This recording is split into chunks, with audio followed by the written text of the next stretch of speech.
Previously, Mash has been born without magic, which is problematic since it is the most important thing in society. Those who can use magic have a mark on their face, while those without the mark are eliminated. While having a hard time, Bernadette finds the abandoned baby Mash and raises him. Through the years, he did a lot of weight training and older Mash is now a physical specimen.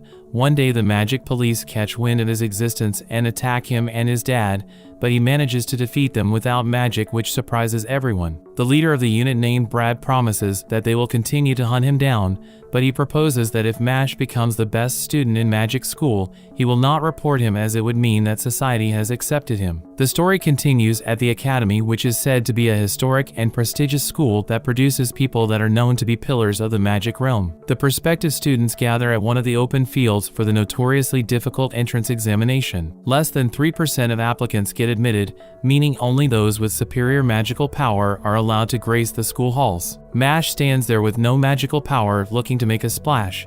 While the students prepare, Lucci decides to get an early look at the year's applicants. He notes that a few of the candidates are from higher society, which makes him happy given the prestige of the school. But his thoughts are getting distracted by a clanging sound that begins to irritate him. Lucci scans around to find the culprit and he's frozen in shock to see Mash lifting such ridiculous weight. He's also confused that someone would be pumping iron just when they are about to start the exam for magic school. Lucci calms himself down and immediately labels Mash as a slacker. He looks over again and is shocked that he's doing the iconic invisible chair while reading a fitness book. Haters will say he stole the invisible cloak from Harry Potter. Lucci is more offended that he's not reading a magic book. He even notices Bernadette and Brad looking the exact opposite of inconspicuous as they try to blend in to keep an eye on Mash throughout the examination. His father is a little skeptical about how his son is going to pass their test without using magic, but the magic officer is confident that his scar will fool everyone as it's indistinguishable from the real one.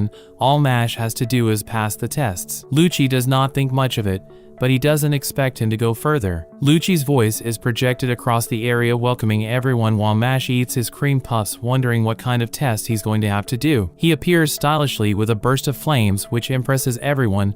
Lucci announces that he will be overseeing their examination. The students get both intimidated and happy as he's the 7th best up-and-coming mage. They continue to give him more hype, stating that despite his young age, he has mastered a lot of advanced spells. Lucci twitches in excitement, wanting them to praise him more. Mash kills his hype by commenting on his lame entrance. That comment annoys Lucci, who makes the promise to fail him. He announces that the first examination will commence as he makes seats appear from the ground and summons paper and feathers for them to write. The students begin to get excited because they have never seen this type of magic before. Mash acts like a stoplight for the hype train when he points out that he could have just taken them to an already prepared room for the test. This second comment makes Lucci promise to end him for his transgression. He again brushes off Mash's comments because he believes Mash will not last long. The students take a seat at their respective places and are told that they have 30 minutes to complete the test. They all turn their papers over and are surprised to see the questions squirming around the page. Lucci reveals that he has enchanted the papers with magic,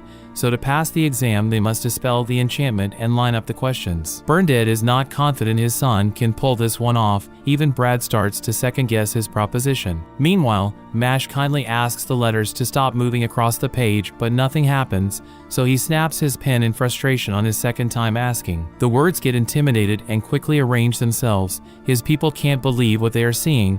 He takes his paper to Lucci to inspect, and the examiner is surprised that he managed to complete the task. Mash continues to use his freakish physical capabilities to pass more of the tests, which puts everyone in a state of disbelief. Lucci watches on, frustrated that a slacker like Mash is still around. He thinks of a way to eliminate him and quickly announces the next test. Lucci erects a maze around the students and gives them 30 minutes to reach the goal. Mash feels confident about this one, but he is approached by Lemon, who wants to tag along with him and explains that it would be more efficient. He sees the logic in her statement and agrees.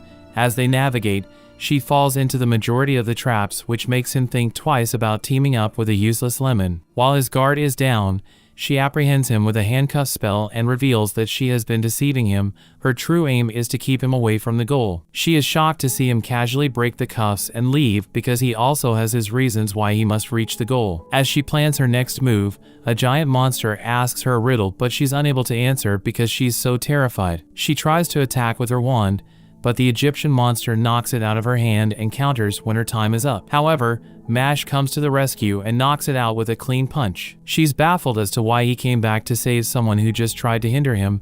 Mash explains that he noticed that her reasons were similar to his, so he felt sorry for her. Because of the delay, she expresses that they might not make it to the goal on time. The other students who made it out congregate waiting for the timer to end.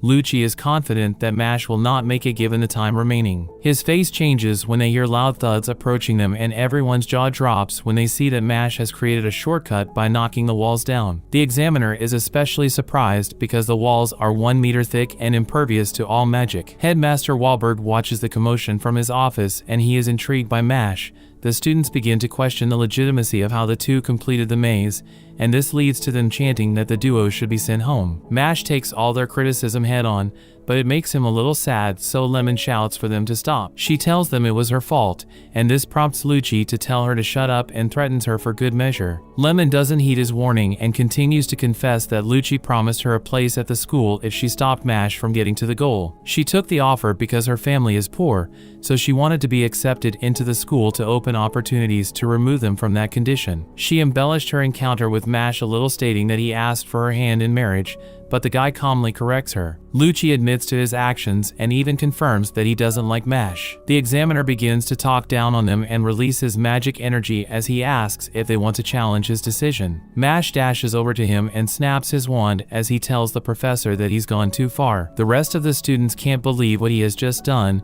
His guardians are also taken aback by his boldness. Before Lucci can take further action, the headmaster stops him in his tracks with one shout.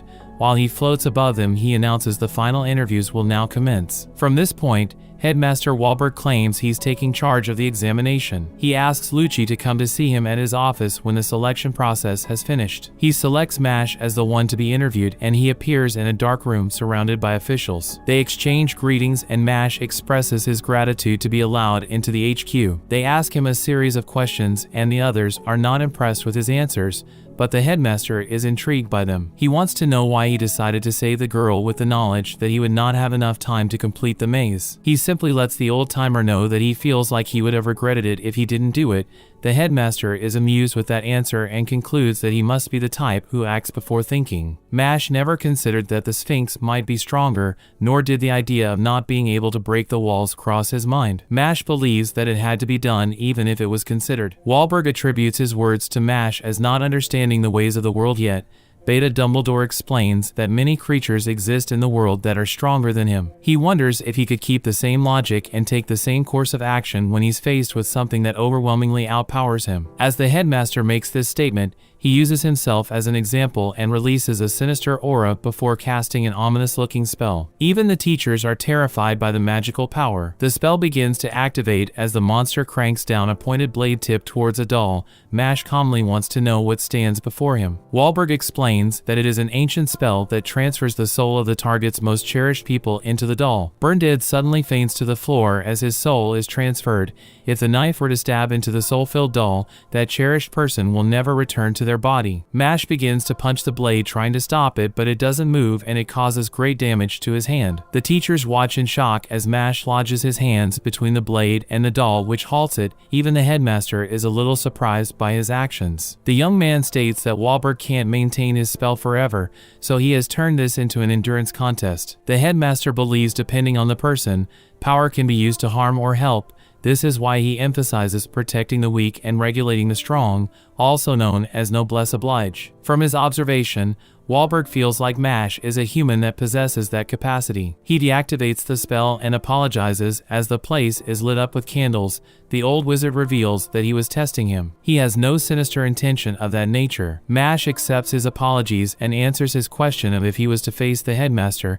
The guy simply states that he would beat him down with his fists. Even the bootleg Dumbledore is stunned by that statement. The other teachers find his comment to be the highest form of insolence, causing them to scold him. The headmaster laughs again and welcomes him to the Easton Magic Academy by offering him a spot. Mash is already a legend in my eyes. All the while, Burndead's soul returns to his body. After a short while, they begin class where they learn the lock opening spell, which is the most basic. The teacher demonstrates, but Mash just opens it with his bare hands.